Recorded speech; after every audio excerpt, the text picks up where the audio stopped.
pandainya guru-guru Muhammadiyah itu memang seperti itu, mencocok-cocokkan dan pas ya gitu. Dan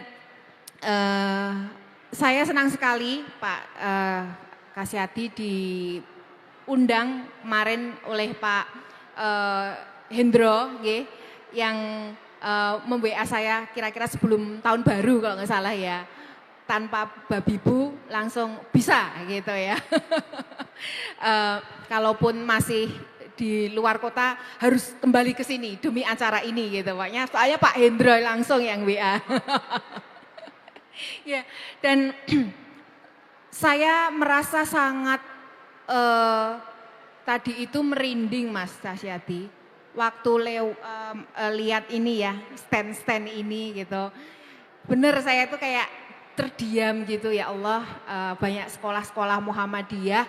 Karena disitulah dulu saya dibesarkan, tumbuh, kenal dengan berbagai macam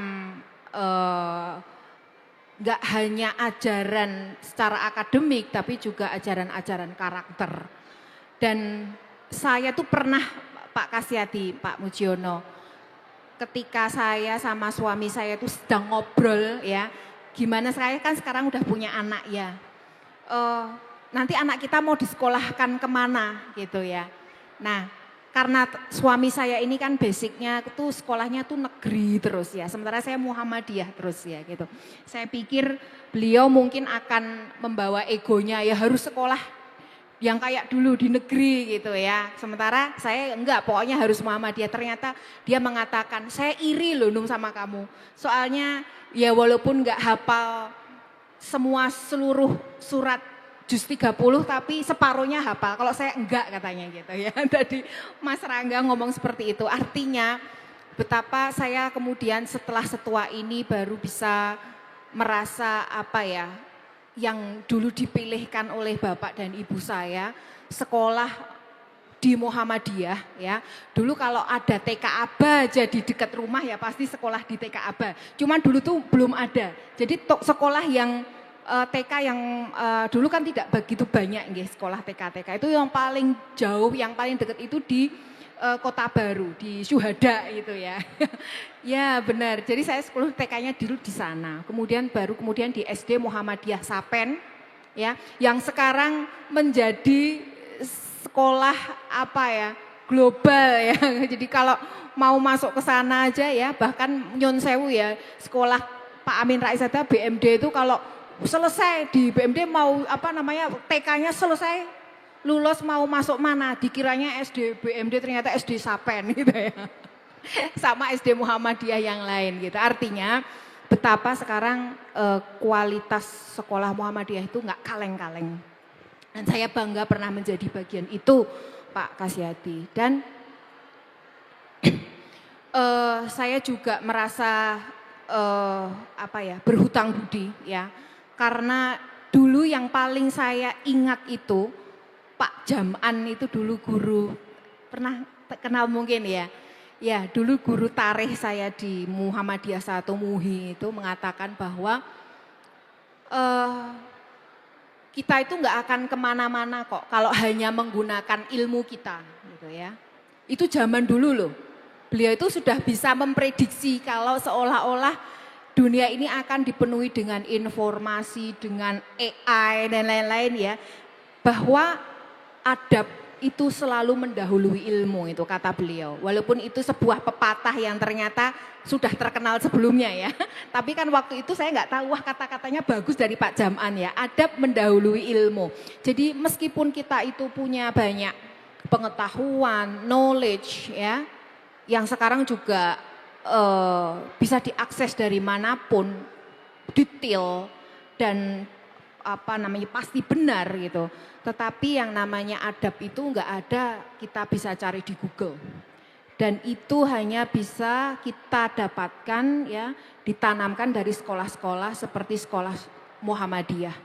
Yang saya merasa yakin saya menjadi sekarang ini what I am today because what I was in the past when I was in Muhammadiyah schools gitu. Jadi saya merasa bahwa panjenengan Bapak Guru dan Ibu Guru ya sudah dititipi anak-anak yang mereka pun dipercayakan oleh kedua orang tua mereka untuk anak-anak mereka itu tidak hanya belajar matematika, tidak hanya belajar bagaimana menjadi orang yang bisa berprestasi, juara ini, juara itu, juara musik, juara bahasa, kompetisi dan lain-lain. Tapi misalnya dihadapkan pada situasi di mana karakter mereka harus muncul, integritas mereka harus muncul, kamu bagaimana? Ketika melihat temannya misalnya diejek, dibully, dia diam atau membela. Nah, itu hal-hal yang mungkin sekarang ini menjadi pertanyaan jauh lebih penting dibandingkan hanya bisa memenangkan atau prestasi-prestasi yang sifatnya akademis gitu. Saya kira itu Pak Kasyati, biar nanti kita bisa berbicara karena Pak Mujiono selaku koordinator pengawas sekolah juga SMA, SMK pasti juga punya banyak segudang cerita pengalaman yang melihat zaman sekarang itu berbeda dengan yang dulu-dulu. Monggo silahkan. Terima kasih Mbak Hanum. Kata kunci sudah kita pegang Bapak Ibu, adab itu nomor 1. Sekolah Muhammadiyah kata beliau itu mengutamakan adab. Nah nanti coba kita nanti perdalam kembali. Di dunia yang kita hadapi saat ini, apakah anak kita sudah, yang paling gampang adalah apakah sudah punya sopan santun? Jika belum, karena kondisi dunia yang cepat berubah, informasi mudah masuk, diakses dimanapun, nanti kita perdalam lagi. Namun sebelum itu ada Mas Muji dulu. Silakan Pak Muji untuk mengeksplor bagaimana sih dalam struktur akademik ini di sekolah, ini bagaimana posisi guru ini gimana Pak, perannya ini Pak? Sekedar menjalankan kurikulum atau ada nilai tadi Pak, mengutamakan adab. Nah coba kita kawinkan ini Pak. Terima kasih Pak, monggo Pak. Terima kasih Mas Kayati, yang kami hormati Mbak Hanum, kemudian ada di depan saya senior saya Ustadz Sukirman MA, ada Pak Tias, Bu Tias, banyak ya senior-senior, pengurus PDM, dan ortom-ortomnya, jajaran semuanya, para aktivis Persyarikatan Muhammadiyah Kabupaten Sleman yang tidak bisa kami sebut satu persatu. Saya say hello dulu ya, Bapak Ibu jawab baik ya. Selamat siang kawanku, apa kabar? Selamat siang kawanku, apa kabar? Selamat siang kawanku, selamat siang kawanku, selamat siang kawanku, apa kabar? Alhamdulillah, semua baik. Sehat semua Bapak Ibu? Sehat jasmani? Sehat rohani? Karena jasmani tanpa rohani yang sehat nggak ada gunanya ya. Sekarang katanya ditambah lagi sehat apa? Sehat ekonomi ya katanya ya. Oke, supaya jasmani rohaninya lurus, harus didukung ekonomi yang sehat. Baik, terima kasih Mas Kayadi. Saya senang sore siang hari ini saya diundang untuk saresian bersama-sama Mbak Hanum ya, yang sudah sering ketemu di forum-forum, dan sore siang hari ini saya bisa bersama-sama ya, di forum saresehan. Terima kasih juga dibersamai teman-teman kami, senior kami, kemudian kepala sekolah, guru, para aktivis Persyarikatan Muhammadiyah di lingkungan Kabupaten Sleman. Baik, tema yang diambil ini tema yang sangat menarik bagi kami, melihat gejala pendidikan di saat ini, melihat fenomena saat ini. Kita awali di mana Ki Hajar Dewantara mengatakan didiklah anakmu sesuai zamannya. Ya. Kemudian Ki Haji Ahmad Dahlan juga memesankan kepada kita, misinya adalah kesesuaian antara misi dari akal, pikiran, perbuatan, keikhlasan. Nah ini menjadi inti dari pendidikan kita. Maka tema tentang tata nilai, karakter, sopan santun ini sangat penting ya. Maka perlu kita eksplor. Berkaitan dengan kurikulum, peran guru apakah sekedar melaksanakan kurikulum yang ada, kalau teman-teman guru sekedar melaksanakan kurikulum yang di sana ada M5, merencanakan pembelajaran, melaksanakan pembelajaran, menilai pembelajaran, melakukan pembimbingan, kemudian meningkatkan kompetensi, itu ternyata baru kemampuan minimal Bapak Ibu. Padahal wis menggeh-menggeh, ternyata baru minimal. Jadi kalau kerangka itu dilaksanakan dengan M5, itu Bapak Ibu baru minimal. Maka mestinya kita melaksanakan lebih daripada itu supaya tidak minimal, ya, supaya tidak minimal. Maka peran kita tambah, tidak sekedar mengajar, tapi peran kita hakikatnya sebagai murabbi, sebagai mu'adib, ya. Jadi tidak sekedar sebagai pengajar, tapi mendidik, melatih, mendampingi, ya. Jadi Bapak Ibu tidak cukup kalau hanya transfer of knowledge saja, kurang cukup, ya. Akan melahirkan generasi-generasi yang nanti cerdas dalam logika, tidak cerdas dalam sense, dalam ketauhidan, dalam kepribadian, itu kurang cerdas dan akan membahayakan. Jadi kembalikan fungsi guru sebagai murabbi. Kemudian yang kedua, lebih daripada itu, guru harus sebagai M yang kedua sebagai mujadid. Jadi sebagai mujadid itu sebagai pembaharu. Artinya kita tidak menolak modernisasi, tapi juga tidak begitu menerima begitu saja modernisasi. Maka guru sebagai purifikasi, mempurifikasi, memurnikan. Nah ini berat ini, nggak mudah. Jadi guru harus bisa memurnikan gejala-gejala fenomena-fenomena baru, apalagi digitalisasi saat ini. Ya, ini guru harus betul-betul bisa menjadi mujadid, ya, menerima, mengkritisi, ya.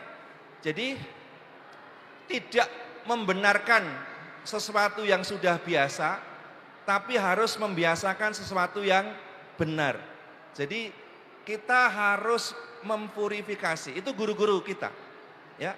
Sehingga kalau dalam kata lain, kurikulum itu sekedar kerangka, ya.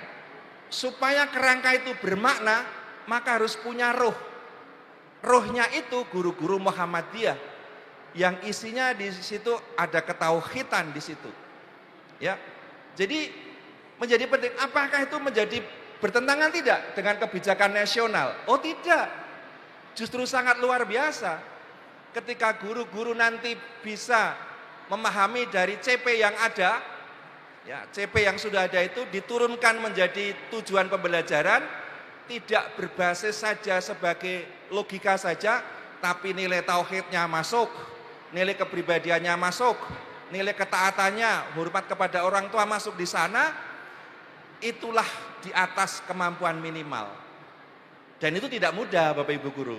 Jadi membuat tujuan yang the three domains of learning-nya masuk itu tidak mudah. Ya. Tetapi kalau nanti kita hanya mengukur capaian konektif, apalagi ciri Muhammadiyahnya enggak ada, maka saya sering mengatakan, ketika kami bertugas memverifikasi kurikulum Muhammadiyah itu kurikulum plus. Lebih daripada kerangka yang sudah ada di sana. Karena ada nilai-nilai ketauhidan yang kuat, ada nilai-nilai kebersamaan yang kuat, dan lain sebagainya. Nilai-nilai itu harus dilaksanakan oleh guru. Sehingga ketika penjenengan Bapak Ibu Guru Kepala Sekolah nanti menyusun perangkat ajarnya untuk mengajar, menyiapkannya, ya, harus menurunkan betul-betul CP yang ada nilai-nilai ketauhidannya. Jangan terpisah. Kalau tujuan hanya mengukur kemampuan logika, itu harus ditolak itu. Pembelajaran boleh dikata belum menyeluruh. Karena nanti akan bahaya. Kalau kita hanya mengukur anak-anak itu di kemampuan kognitif, itu akan bahaya.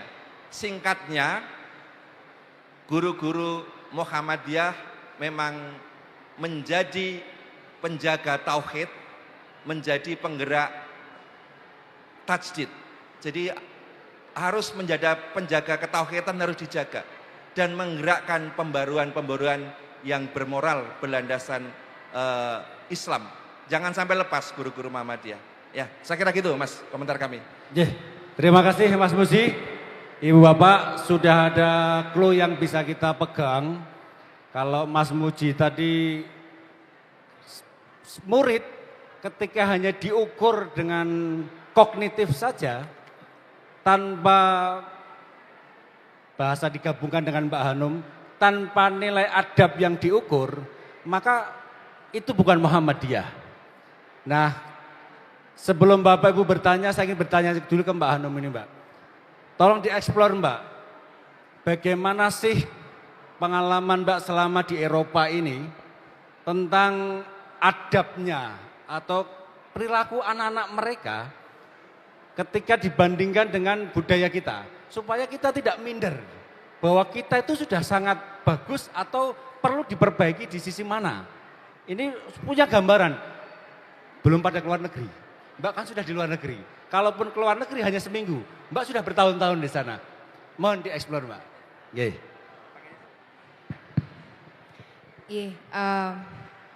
Sebelumnya saya tidak sekolah ke luar negeri, tapi dulu saya memang punya kesempatan Mas Kahyadi untuk tinggal di luar negeri karena saya harus menemani beliau gitu ya selama hampir 5 tahun.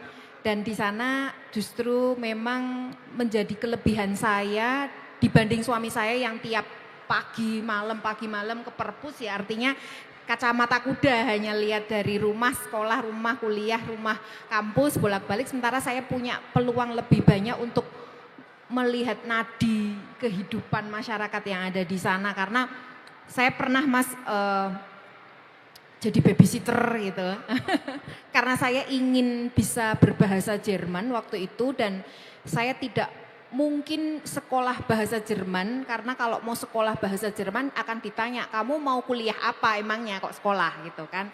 Kemudian saya juga tidak mungkin bekerja formal di luar negeri karena saya terhitung statusnya nempel suami, jadi tidak, nanti jadi black worker gitu. Jadi satu-satunya cara untuk saya bisa bicara dengan orang di sana, ya saya mau tidak mau harus bicara dengan anak kecil karena bahasa Jermannya juga masih pateng pletot gitu ya, jadi sama dengan saya, tapi dia benar orang Jerman. Jadi saya pernah jadi babysitter, kemudian saya juga pernah jadi bukan babysitter tapi lansia sitter ya. Jadi di dekat saya tuh ada rumah panti jompo ya, namanya Haus des Leben, jadi rumah kehidupan gitu. Di mana orang-orang tua yang ada di sana ya itu bukan dititipkan ya, mereka di situ memang hak mereka untuk tinggal gitu, karena anak-anak mereka mungkin sudah bekerja, sudah tidak mungkin jadi bergantung dengan anak mereka dan lain-lain. Jadi situ saya juga pernah jadi babysitter mereka. Dan bahkan saya pernah jadi waktu itu hanya untuk mendapatkan sekian euro ya, untuk pengen tahu kayak apa rasanya jadi orang paling bawah di Eropa itu. Saya mengambil pekerjaan jadi kalau orang di sana itu liburan musim panas kan mereka selalu punya hewan peliharaannya ditinggal. Apakah itu tikus, kucing atau anjing. Nah itu saya setiap hari datang kasih makan anjing atau kasih makan kucing, terus saya pulang. Dan itu saya dibayar untuk seperti itu. Karena kalau enggak mati kan. Nah jadi hanya pekerjaan yang seperti itu saya ambil. Nah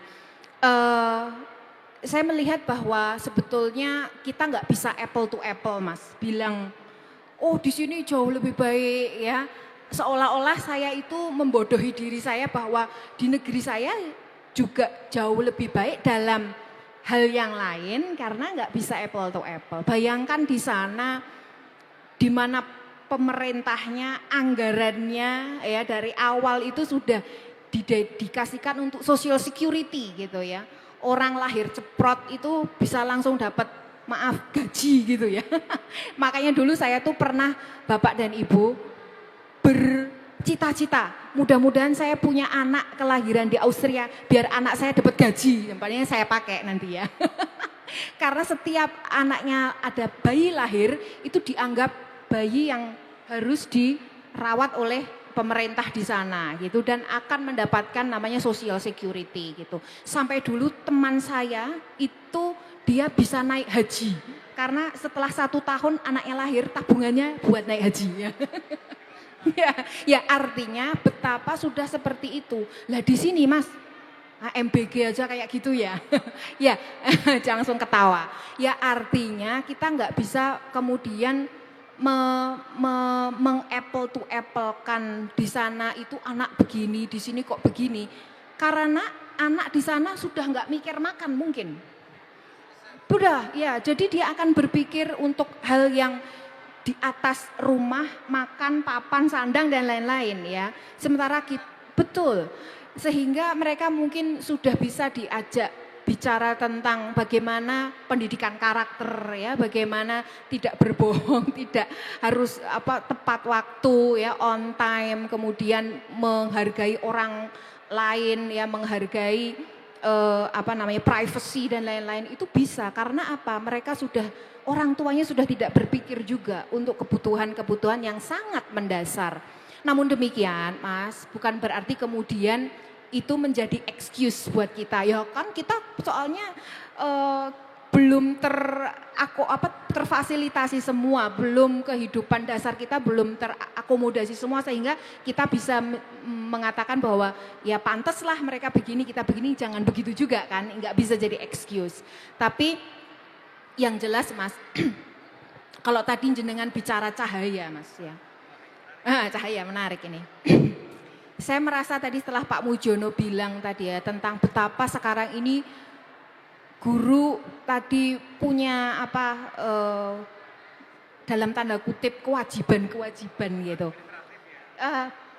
Ya maksud saya tadi kewajiban untuk kemudian juga memastikan anak-anak mereka itu punya tadi ya hal-hal yang di luar logika saja ya, di luar akademis tadi. Itu saya baru teringat bahwa yang namanya cahaya itu kalau terlalu terang itu malah silau ya Mas. Panas. Ya, betul. Jadi yang enak itu kalau cahaya itu kalau pagi-pagi itu ya mataharinya belum serengengenya belum mentang-mentang ya Mas ya. Artinya masih enak, seger gitu. Itulah guru. Ya. Saya pikir yang namanya cahaya itu bukan sinar terang terus sampai membakar kulit itu kan membutakan kita. Nah, itulah mengapa saya menganggap cahaya itu dalam konteks guru itu dinyalakan kecil terus menerus konsisten tapi dia itu seperti mercusuar yang memberitahu kapal ya di mana ada ini ada itu ada badai dan lain-lain, hati-hati bahwa kemudian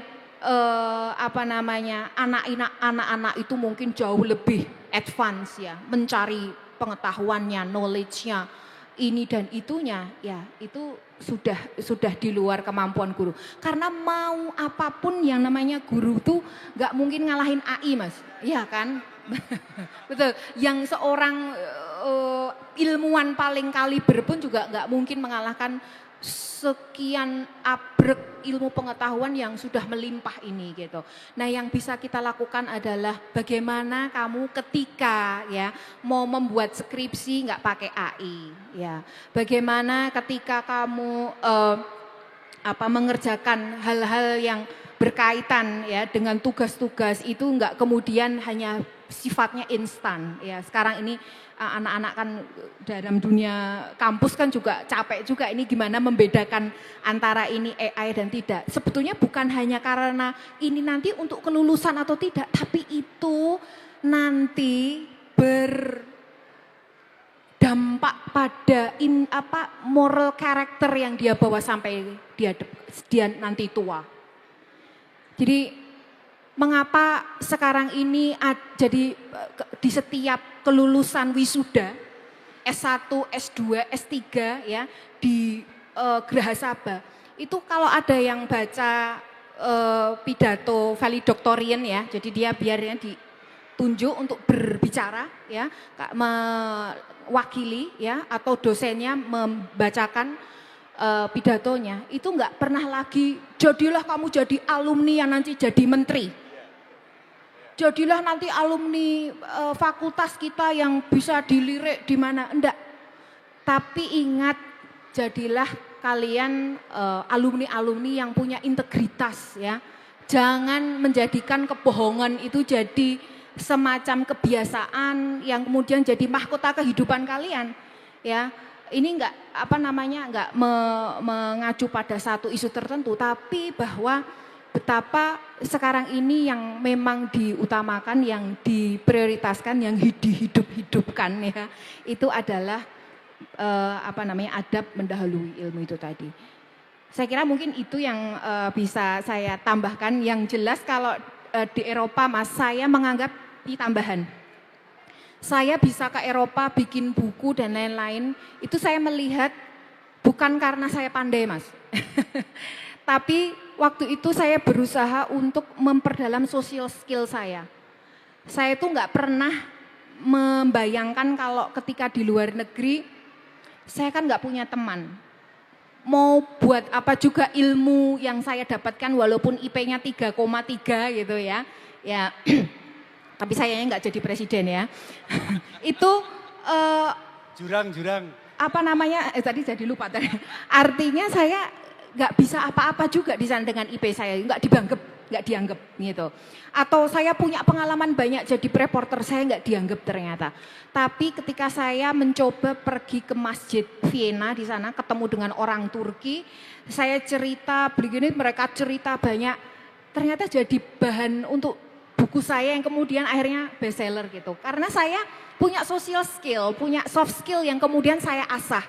Sehingga kalau dibilang tadi Mas, orang yang namanya sukses itu apakah IP-nya harus 400? Enggak. Ternyata banyak orang sukses dalam tanda kutip ya. Bukan sukses jabatan, sukses uang, sukses harta. Tapi sukses dalam mengelola hidupnya itu karena dia juga punya social skill, punya empati, punya rasa tanggung jawab terhadap lingkungan sekitar, dan punya integritas, saya kira itu. Ini menarik ini, dari tadi diulang kata-kata integritas di Geraha Sabah. Ini enggak terkait dengan Ya. Ijazah palsu. Semoga tidak terkait dengan ijazah palsu GM ya Mbak ya. Nggih, Ibu Bapak mohon disiapkan pertanyaan bagi yang ingin bertanya langsung. Saya menangkap hal penting Bapak Ibu ketika menggunakan Maslow. Ada ya teori Maslow bahwa kebutuhan dasar itu adalah urusan perut. Lalu ketika di luar negeri itu sudah dijamin tadi sejak lahir, maka wajar ketika anak-anak sudah tidak bicara tentang makan apa, tapi sedang bicara bagaimana ke depan mau menciptakan apa. Sedangkan di kita ini baru mulai tentang kebutuhan dasar yang hendak kita penuhi. Nah ini menjadi pelajaran menarik Bapak Ibu, jangan-jangan anak-anak kita di kelas ngantuk itu karena belum sarapan. Lalu kita mengatakan dia harus berpikir masa depan. Ini kan jadi sesuatu yang tadi tantangan juga Indonesia itu. Perutnya lapar tapi harus pintar, ini kan PR. Nah ini monggo Bapak Ibu, apakah ada yang ingin ditanyakan langsung? Kalau tidak ada nanti saya yang tanya ini. Ada Bapak Ibu? Atau menjadi pendengar yang setia saja? Kayaknya lebih menarik. Ada? Oh monggo. Ada Mbak? Monggo Bro. Ini nih Ibu. Silahkan untuk penanya kedua bisa disiapkan setelah ini. Sebutkan ya Bu, dari SMP, SD atau dari mana, monggo.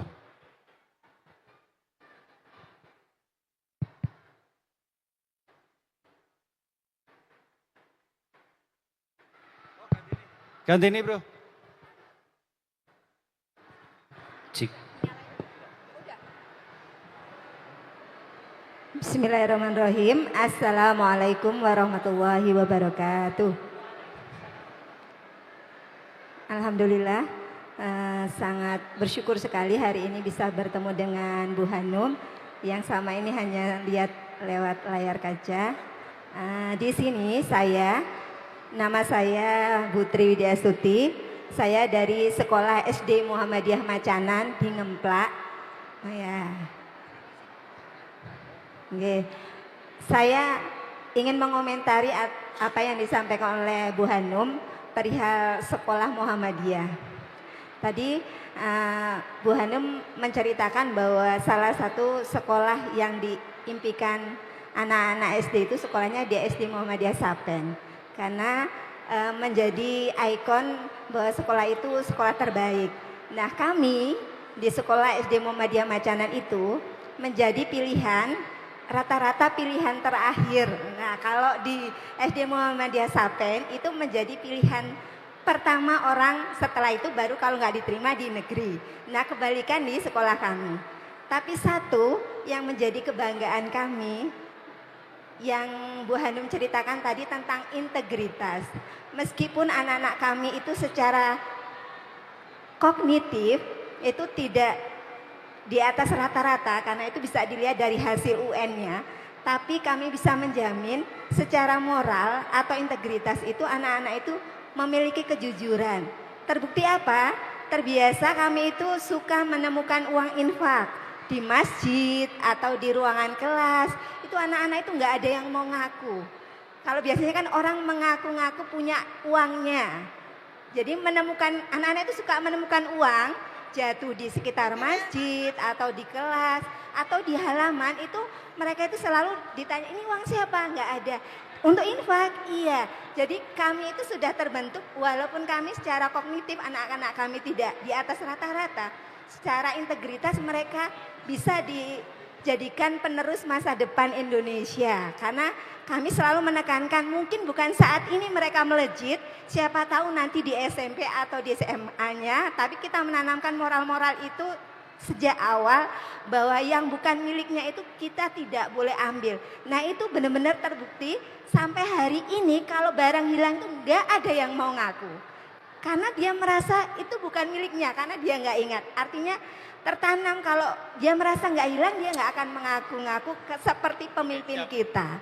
Gitu. Jadi itu menjadi keyakinan kami, insya Allah SD kami Muhammadiyah yang di pinggiran dimanapun itu, kita tanamkan karakter Muhammadiyah itu harus benar-benar dipegang sampai besar nanti. Jadi yakinlah kalau sekolah di Muhammadiyah di mana saja itu menjadi pertama yang harus ditekankan kepada anak didiknya. Gitu ya Bu. Cuma ingin mengomentari. Nggih. Assalamualaikum warahmatullahi wabarakatuh. Waalaikumsalam warahmatullahi wabarakatuh. Terima kasih Ibu atas komentarnya. Ada yang lain Bapak Ibu? Silakan. Oh, banyak sekali. Pak Maftuhin bisa ini. Monggo, angkat ya. Nanti habis ini 2. Nanti. Bismillahirrahmanirrahim. Ini duduk apa berdiri Bapak? Monggo. Duduk Berdiri saja saja. nggak kelihatan nggih. Berdiri Walaupun biar, terlindung oleh Pak Hendro. berdiri biar difoto. Oh gitu, baik. Ya sebutkan dari mana dan namanya. Baik, Bismillahirrahmanirrahim. Assalamualaikum warahmatullahi wabarakatuh. Perkenalkan, nama saya Aulia Rohmana. Kebetulan saya adalah pendidik SMP Muhammadiyah di Sleman. Dan alhamdulillah sebetulnya kan di sini harusnya temen Pak di sini yang menghadiri. Tapi disuruhkan, wah alhamdulillah siapa ini pematerinya Bu Hanum siapa gitu kan. Terus saya lihat-lihat ada belakangnya namanya Rais. Wah ini jangan-jangan anaknya Bapak Amin Rais dari gitu. Oh iya benar.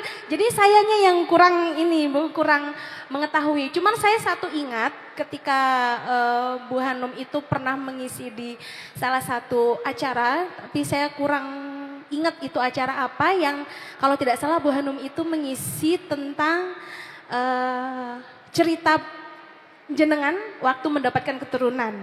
Nah itu saya sangat senang sekali. Oh ternyata saya keingetan. Oh ternyata Bu Hanum ini toh gitu. Baik, intinya pertanyaan saya adalah satu. Ini mungkin untuk Bu Hanum atau Bapak Muji.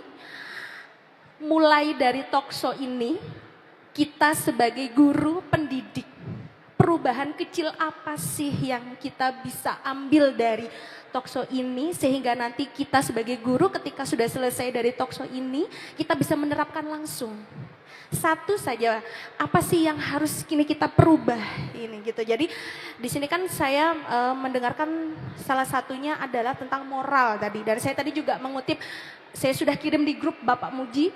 Bapak Ibu ini isi talk show dari Bapak Muji, isinya guru bukan sebagai pengajar lagi tapi murabi dan mujadid tadi gitu ya Pak ya. Saya langsung kirim di grup itu Bu. Wah ini bagus sekali isinya kan gitu, saya langsung grup gitu. Nah jadi apa sih Bapak dan Ibu menurut panjenengan perubahan hal kecil apa yang bisa dapat kita setelah kita pulang ini, kita dapat perubahan apa sih yang harus kita terapkan kepada anak-anak.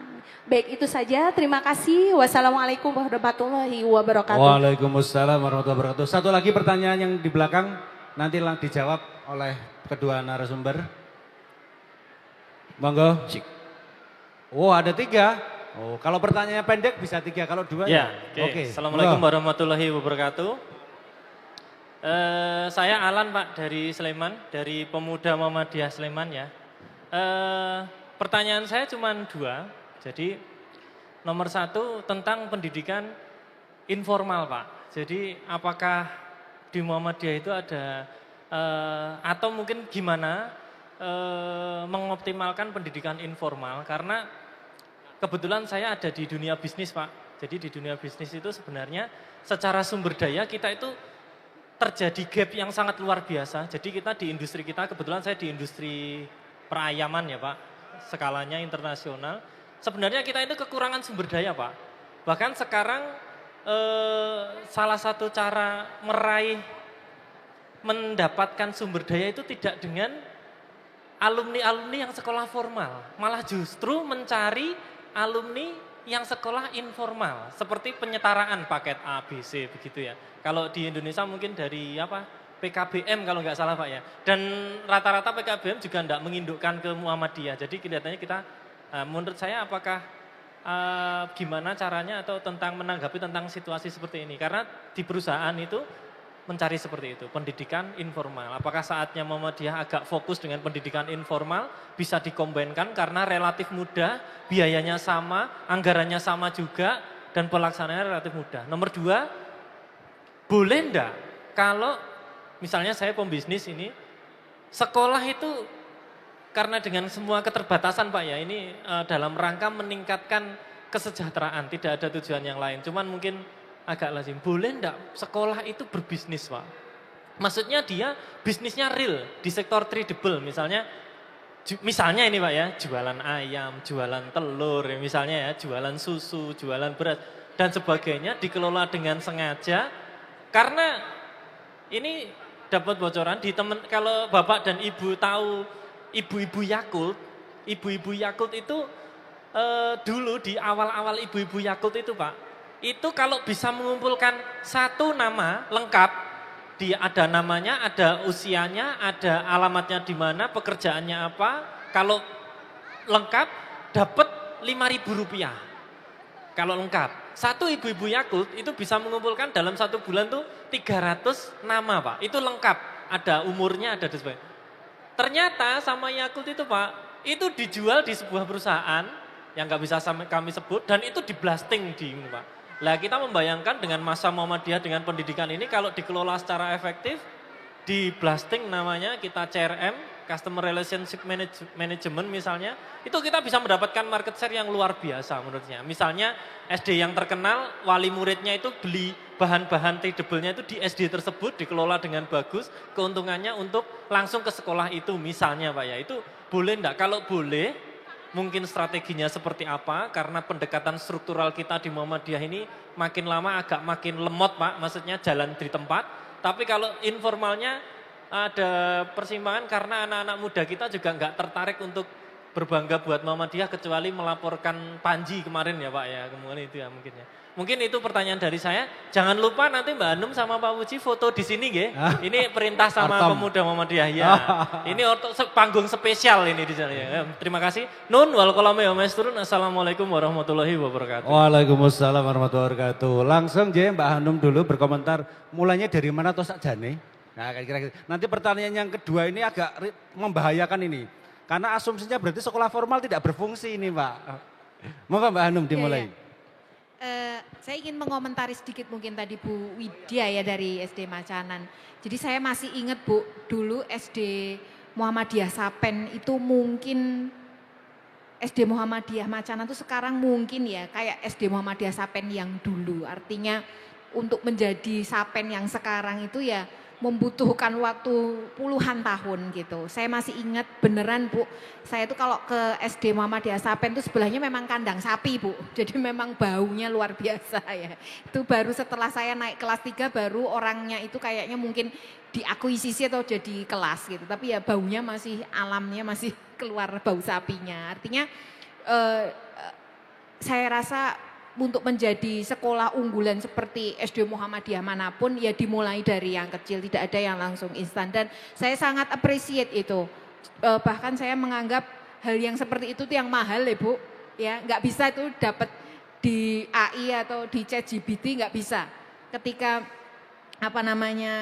punya tadi ya moral character yang sudah embedded di dalam anak-anak itu luar biasa dan itu akan dia bawa sampai gede. Mbak tadi, saya ingat wajahnya memang, pernah sering ketemu di beberapa acara saya. Jadi benar waktu itu mungkin saya ada acara bedah buku ya Mbak ya tentang Aim Sarahza. Tadi pertanyaannya itu perubahan kecil apa gitu kira-kira. Wah mulai dari mana? Sebetulnya Pak, Bapak semua ya ibu-ibu, saya nggak mau di sini ngajari karena saya tahu Bapak Ibu di sini jauh lebih pinter di lapangan sudah melakukan banyak hal. Jadi saya tuh nggak mau seperti seolah-olah menggurui wong panjenengan semua adalah guru yang tahu detail, tahu seperti apa pola pikir anak-anak satu demi satu. Kasusnya luar biasa mungkin ngadepi anak yang depresi lah, ngadepi anak yang nakalnya minta ampun, orang tuanya yang kurang care dan sebagainya, banyak sekali. Jadi saya pikir saya nggak akan mengajari bahwa setelah acara ini, forum ini, biar lebih berubah itu melakukan apa. Panjenengan yang paling tahu ya, karena setiap dari kita akan menghadapi perumusan soal yang berbeda-beda dengan anak didik kita gitu. Tapi yang jelas mungkin ya sekarang ini kan kalau di sekolah-sekolah agama, sekolah-sekolah Islam ya termasuk sekolah Muhammadiyah itu kan kita selalu awali dengan doa ya, Al-Fatihah, kemudian bacaan hafalan surat-surat pendek ya, kemudian doa-doa mungkin tambah hadis dan sebagainya gitu. Tapi mungkin bisa menanamkan semacam menggugah atau mengungkit daya kritis mereka ya. Daya kritis mereka karena nyuwun sewu sekarang ini mungkin pendidikan kita itu hanya membuat mereka itu agar patuh ya, patuh terhadap kurikulum, patuh terhadap apa yang disampaikan oleh mungkin guru dan sebagainya. Tapi daya kritis mereka terhadap lingkungan sekitar mereka itu mungkin jadi lebih sedikit less care gitu dibandingkan mungkin zaman-zaman dulu oleh karena semuanya itu kan dijajah oleh yang namanya gadget ini, Bu Guru. Jadi gadget itu telah membuat mereka itu merasa asing dengan lingkungan mereka ya. Termasuk dalam skala yang lebih besar yaitu lingkungan negara kita gitu. Jadi ada pepatah yang mengatakan bahwa people don't care how much you know ya until they know how much you care. Jadi orang itu nggak akan peduli seberapa banyak kamu tahu sampai mereka itu tahu seberapa banyak kita peduli terhadap lingkungan kita. Jadi kalau ada banjir ya, ada banjir di sana sini ya di Sumatera dan baik-baik, bagus bahwa tadi ada semacam kepedulian ya untuk membantu saudara-saudara kita yang terkena musibah peristiwa apapun di sana. Tapi juga harus ditanya, kenapa ada banjir? Ya, itu kritisnya di situ. Kenapa? Kebijakan apa yang membuat banjir? Nah, ini yang membuat mereka jauh lebih punya satu lapisan di atas hanya sekedar amar ma'ruf, tapi juga nahi mungkar yang diperintahkan ya dalam kutip yang menjadi gerakan utama dari Muhammadiyah. Sekarang orang itu lebih banyaknya amar ma'ruf ya Mas. Ya, yang tajdidnya untuk nahi mungkarnya ya, karena apa? Kalau amar ma'ruf itu nggak akan orang menyinggung kepentingan, menyinggung gengsi, menyinggung kekuasaan. Tapi kalau nahi mungkar, nah itu pasti nonjok ke atas dan itu harus dimulai dari awal ibu-ibu. Apa yang kamu hirup hari ini, apa yang kamu hadapi hari ini, apa yang kamu lihat hari ini, itu nggak kemudian dalam ruang kosong tidak ada hubungannya dengan negara atau pemerintah kita gitu. Jadi itu mungkin ya saya hanya ngajari Bapak panjenengan bukan ngajari. Saya hanya mengingatkan intinya nanti setelah ngaji, setelah apa, ingatkan untuk menjadi lebih peduli pada lingkungan sekitar dan juga pada daya kritis kita gitu. Kira-kira itu Mas. Terima Kalau kasih. yang jawabannya Mas itu mungkin lebih cocoknya Pak Iya, Mujiono. betul. Monggo Pak Muji dijawab. Ini gimana nih, sekolah informal namanya lebih menarik daripada sekolah formal. Terima kasih. Saya nggak mengira tanggapan dari audien luar biasa ya. Pertanyaannya kritis-kritis bagus ya. Terima kasih responnya. Artinya kalau ada respon itu bisa memahaminya. Kemudian yang diam bukan karena tidak memahami, karena saking memahaminya. Jadi dia khusyuk mendengarkannya gitu ya. Yang pertama dari Mbak Aulia ya, Bu Guru ya. Baik, hal yang terkecil apa yang kecil tapi bermakna kan maksudnya. Jadi daripada besar nggak ada maknanya, langkah apa yang segera bisa kita laksanakan gitu. Itu yang pertama, yang kecil bermakna sebenarnya dari diri kita sendiri, yaitu growth mindset, perubahan mindset kita. Itu kecil dari kita sendiri. Jadi mindset untuk maju, mindset untuk berubah, mindset untuk berkolaborasi, mindset itu kita maka growth mindset, growth ya, untuk berpikir bertumbuh. Jangan fake mindset. Kalau fake mindset itu orang yang tidak lagi mau maju, ya, maka itu kecil, tapi perlu energi yang besar dan maknanya sangat luar biasa. Jadi bahwa kami perlu berkolaborasi, kami perlu belajar, kami perlu berkonsultasi. Ini sekolah kami perlu majukan lagi. Nah, itu. Jadi growth mindset kita, ya. Contoh kecil growth mindset kita, teladan kepada murid, memberikan teladan saja. Kalau ada anak kita senyum, jadi kadang anak-anak itu di rumah sudah membawa masalah, maka ke sekolah jangan ditambah masalah, jangan dimarah-marahin. Tetap diberikan hibur yang menarik walaupun jane gurunya ya marah gitu ya. Jadi guru itu kan pemain sandiwara yang hebat gitu loh. Jane batine ora patek pinter ya, pinter gitu. Jane ora patek gitu loh. Tapi kita kan nggak boleh bilang ora patek wis. Tapi tetap seperti itu. Jadi guru itu sebenarnya memang pemain sandiwara yang hebat gitu. Walaupun di rumah banyak masalah, ke sekolah harus ceria. Anak-anak sehat ya, sehat gitu. Nggak boleh besengut kan gitu. Itu Mbak Alia, jadi hal kecil, growth mindset, pola pikir kita benahi gitu. Kalau dulu kita mengatakan anak kami bodoh, nggak ada sekarang, nggak ada. Sekarang nggak ada anak yang bodoh, yang ada anak perlu belajar butuh waktu lebih lama. Yang ada anak perlu guru yang lebih cocok gitu. Jadi nggak ada anak bodoh, mungkin gurunya dong cocok gitu ya. Mungkin waktunya perlu lama, mungkin medianya perlu itu ya. Ya. Terima kasih Mbak Aulia nggih. Luar biasa ya, langsung share gitu ya. Yang kedua dari Mas Alam ya, dari Pemuda Muhammadiyah, terima kasih responnya. Ternyata jiwa wirausahanya bagus ya, dari pertanyaannya, pemilihan diksi-diksinya, diksi-diksi orang yang memang senang berusaha, berwirausaha. Ya, ada 2 pertanyaan. Ya. Yang pertama, sekarang pendidikan kita itu terintegrasi dari PAUD sampai SMA, SMK kurikulumnya jadi satu. Ya. Dari PKBM juga jadi satu Mas sekarang. PKBM yang dikenal dengan paket A, paket B, paket C, itu kurikulumnya jadi satu sekarang. Kalau dulu kan berbeda ya, sekarang jadi satu. Ya. Nah, di situ kalau Muhammadiyah ingin mengembangkan, saya kira bagus-bagus juga Mas, tantangan ya. ada peluang, tapi survei dulu Mas. Disurvei daya anak ke sekolah, daya anak putus sekolah berapa besar, minat anak ke sekolah gitu. Ya, nanti disurvei dulu, kajian dulu. Kalau di daerah itu memang membutuhkan PKBM, misalnya di daerah-daerah anak yang kalau rutin sekolah pagi tidak bisa, sore tidak bisa, maka berikan PKBM yang lebih fleksibel waktunya. Mungkin Mas. Tapi kalau di lokasi itu anak-anak sudah 100% pada sekolah, di jenjang formal nanti dulu, PKBM-nya nanti dulu gitu. Saya mendukung Mas, monggo nanti disurvei wilayah Sleman yang membutuhkan PKBM yang nanti berbasis Persyarikatan Muhammadiyah. Jenengan mulai Mas, ya.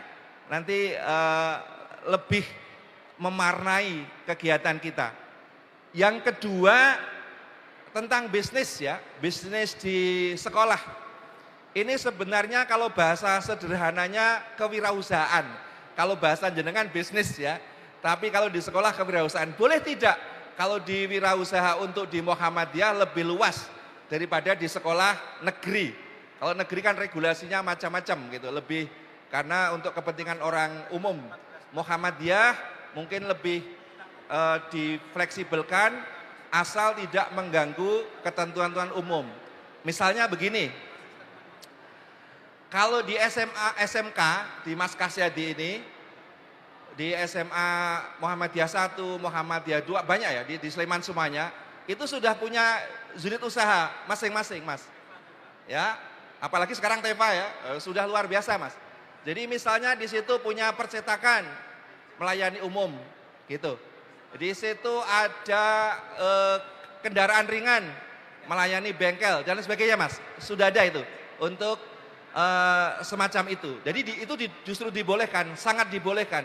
Bekerja sama dengan Honda, dengan Daihatsu, sehingga anak-anak itu langsung praktek real, tidak lagi teori, sudah praktek real bagaimana berbisnisnya, bagaimana cara memperbaikinya.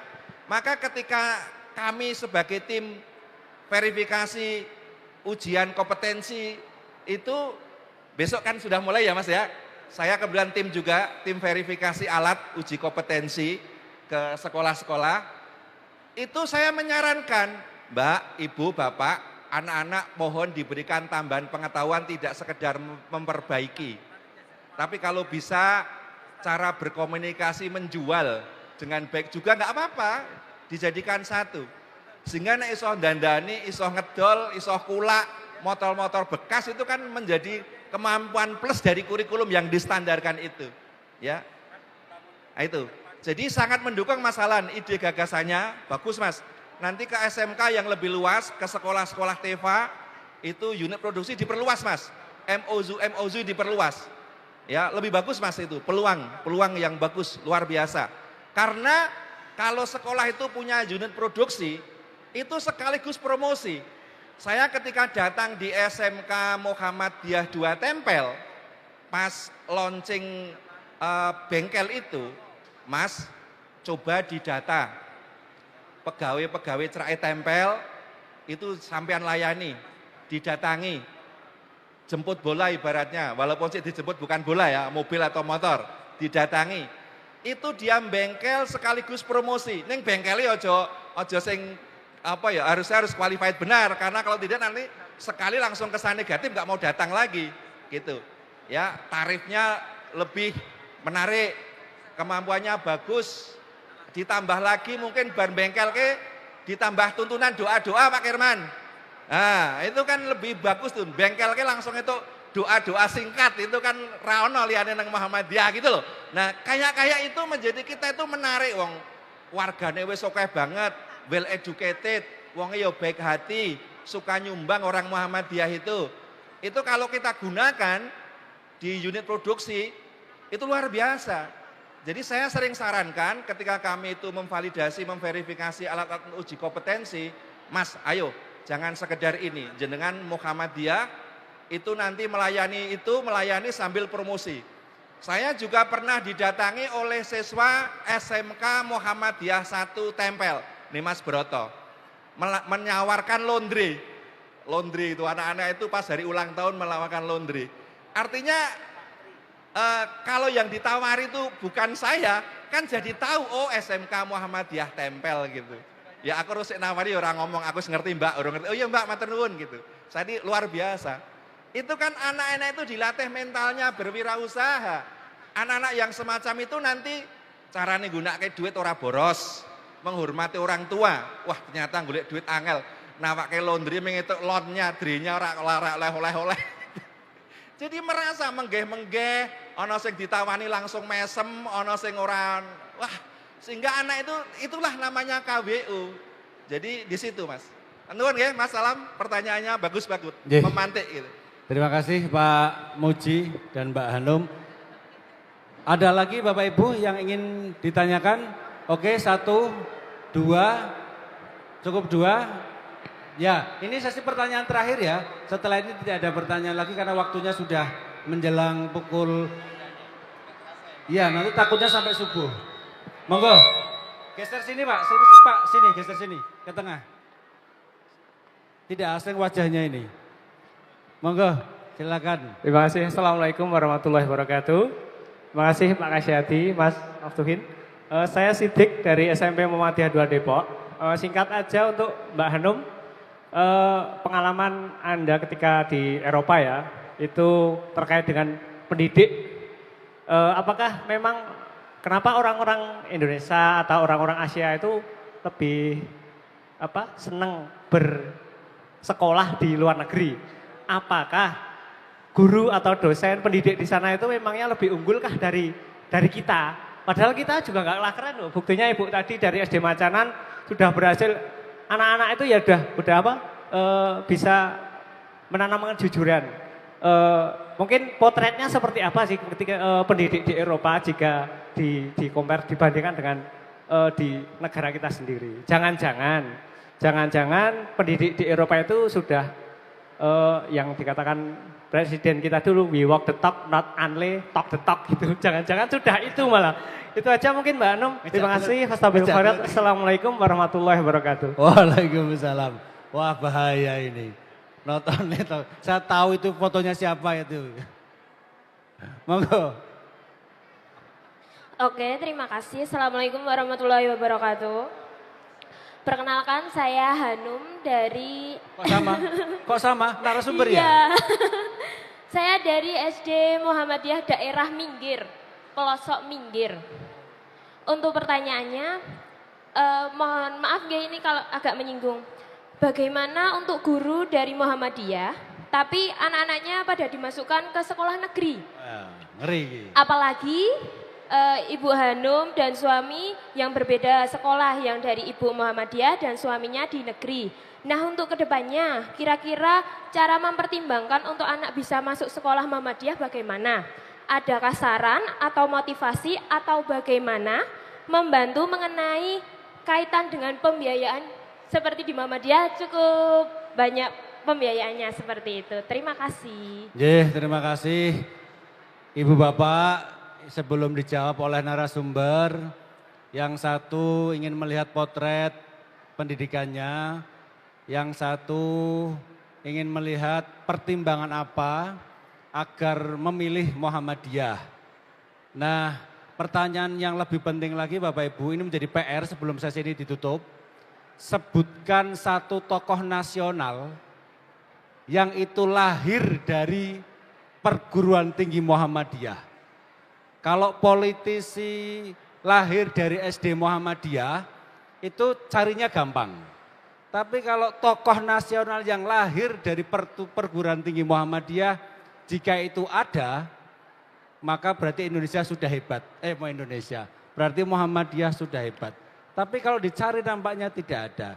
Nah sebenarnya Mbak Hanum ini sudah masuk kategori yang kedua, pertanyaan kedua. Politisi yang lahir dari Muhammadiyah. Tahun depan nyalon lagi nggak Mbak kira-kira? Nanti supaya, monggo.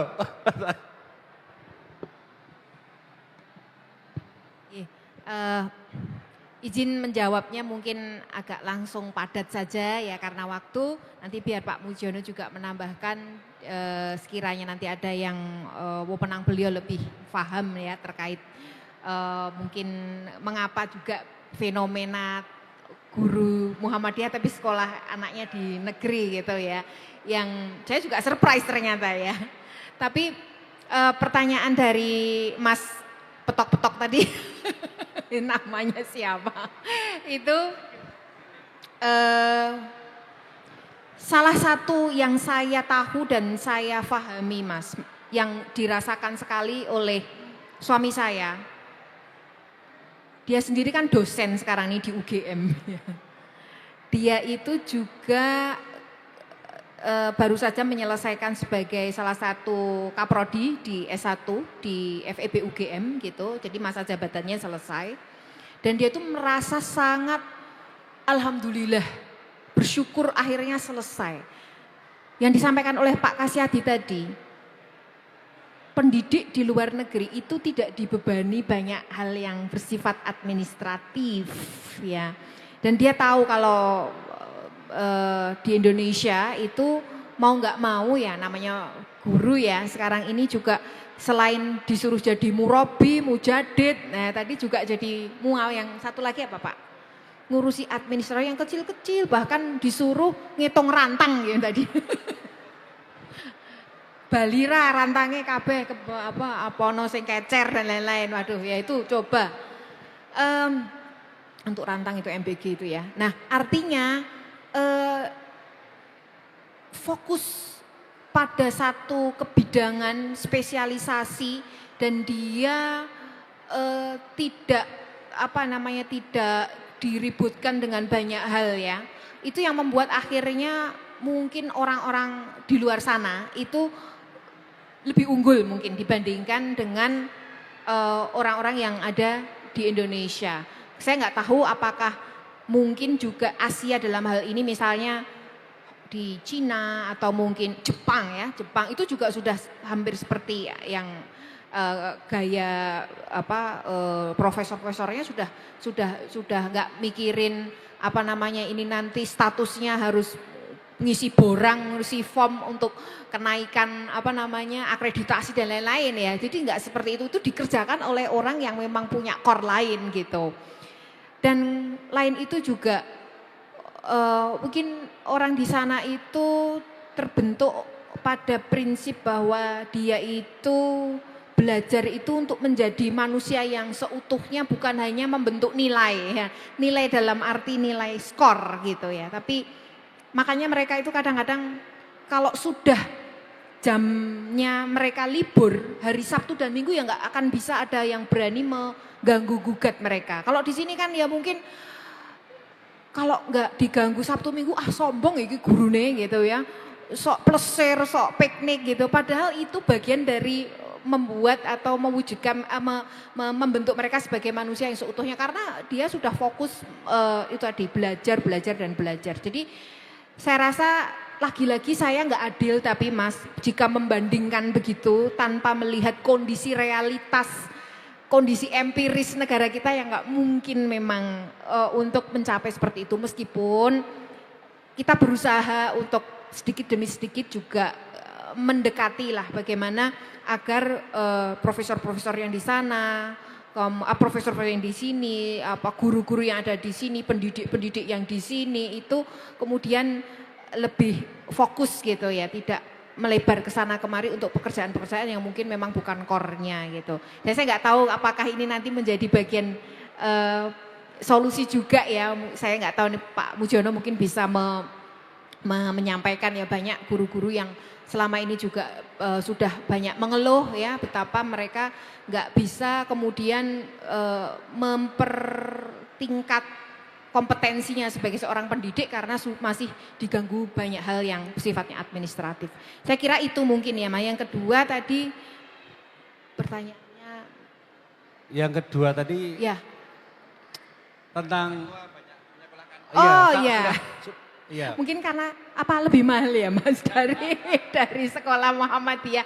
Tapi kalau mahal ada harga ada rupa ya itu ya memang menjadi salah satu pertimbangan mengapa kemudian orang akhirnya menyalahkan dulu. Tapi begini, dulu tuh orang tuh sekolah bukannya sekarang setelah zonasi ya kalau nggak salah ya masih zonasi nggak sih sekarang?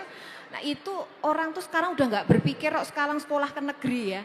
Saya mikir juga masih ingin menyekolahkan anak saya sampai nanti SMA itu masih ada bau agamanya yang kuat gitu. Bukan hanya seperti zaman saya dulu, sekolah harus SMP 5, harus SMP 1 atau SMA 3 gitu. Saya nggak tahu mungkin nanti ini bagian dari Pak Mujiono ya mungkin mengapa ada fenomena seperti ini. Malah saya jadi tahu ini Pak di lapangan. Oke. Langsung Pak Muji, monggo. Oke, matur nuwun. Saya menyambung dari respon atas tanggapan dari Dik Hanum ya. Dik Hanum, kalau ini Mbak Hanum ya. Yang di sana Kakak Hanum. Baik, saya kira teman-teman sudah tahu jawabnya ya. Kenapa banyak yang ke negeri daripada swasta? Ini juga subjektif. Ya, ada orang tua yang di Muhammadiyah juga nyekolahkannya di Muhammadiyah. Jadi saya belum punya data konkret teman-teman Muhammadiyah itu ada berapa persen sih yang tidak menyekolahkan di Muhammadiyah. Itu saya belum punya data. Tapi lebih daripada itu, saya memang pernah ditelepon pengurus PDM, telepon, Mas Muji, aku golek rekomendasi SMP sing sudah international school. Enggak ada Mas, di SMP internasional tuh enggak boleh Mas. Saya bilang gitu. Yang ada itu bilingual. Kalau kurikulumnya tetap lokal Mas, tapi ada muatan bahasanya bilingual. Kalau ada Cambridge-nya, tes Cambridge saja gitu. Disitulah kemudian kami malah jadi diskusi. Pentingnya Muhammadiyah segera membuat SMP untuk yang bilingual, yang betul-betul bilingual, jangan lingual-lingulan ya. Jadi kami datang ke sekolahnya bilingual tapi lingual-lingulan gitu loh. Jadi yang real bilingual bener gitu loh. Ya. Jadi saya kemudian bilang sama beliau, Pak ayo cepat dirumuskan. Ada SMP, SMA yang standarnya sudah betul-betul bilingual, betul-betul Cambridge gitu, betul-betul Oxford. Gitu saya sampaikan gitu. Ya. Jadi ternyata kalau dari dialog kecil itu memang keinginan orang tua, sebagian keinginan orang tua yang mempunyai di atas ekspektasi mungkin belum tersedia. Gitu, belum tersedia. Tapi jelas orientasinya mesti pada mutu. Ya, pada kualitas kita.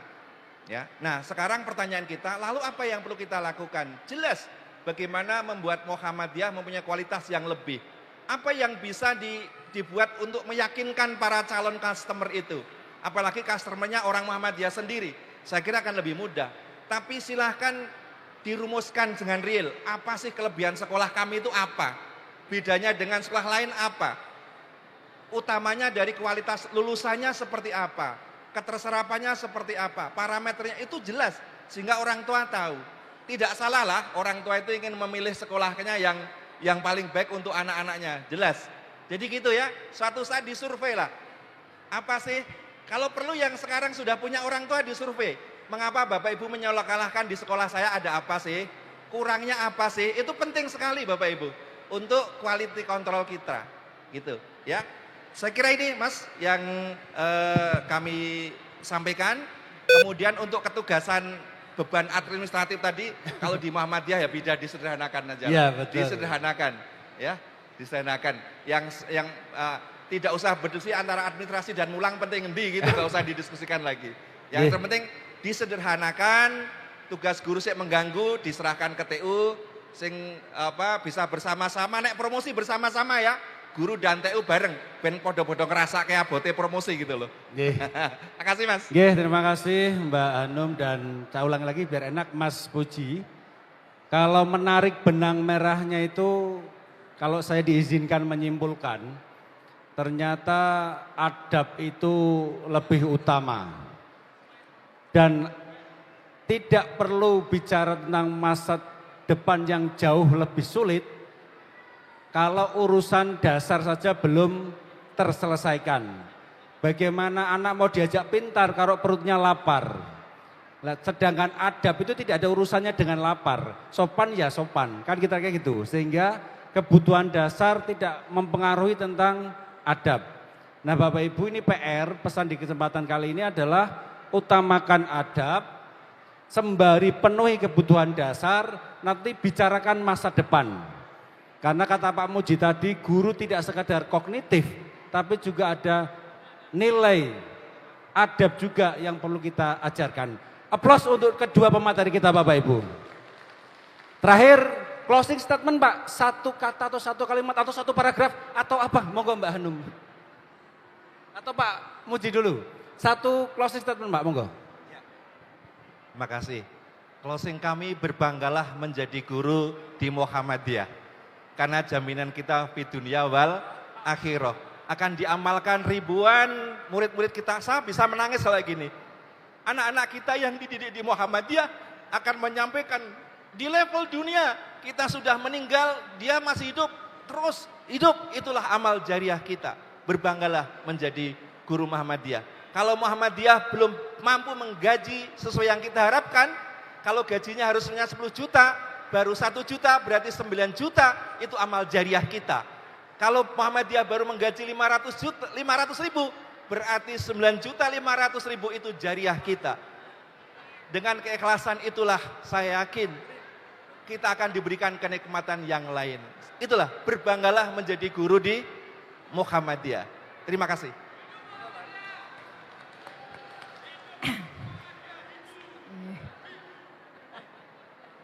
Ye, izinkan karena saya penulis buku, boleh dong kasih pantun buat guru Muhammadiyah. Nah, penutupnya pantun aja. Ini saya bikin nih. Bukan pakai ChatGPT loh, beneran. Jadi makanya saya minta tolong agak lama gitu ya. Nanti bilang cakep. C-E ya gitu ya. Iya gitu ya. Pergi ke SCH membeli tomat.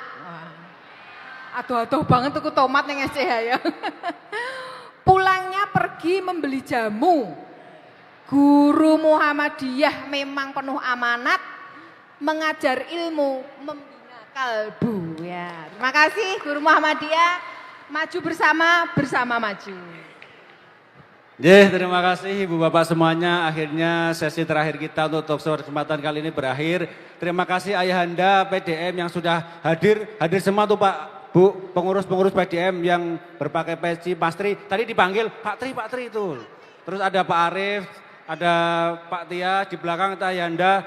Tenang, aman Pak, aman semua ibu-ibu yang sudah hadir kesempatan kali ini yang tidak bisa kami sebut satu persatu. Kata kunci Ibu Bapak, yakinlah ketika bergabung di Muhammadiyah akan diantarkan sampai ke depan pintu gerbang Jannatun Naim. Yakinlah itu. Yang penting jangan sampai kesandung. Jatuh ke neraka. Nasrun minallah, kita tutup dengan membaca hamdalah. Alhamdulillahirabbil alamin. Assalamualaikum warahmatullahi wabarakatuh.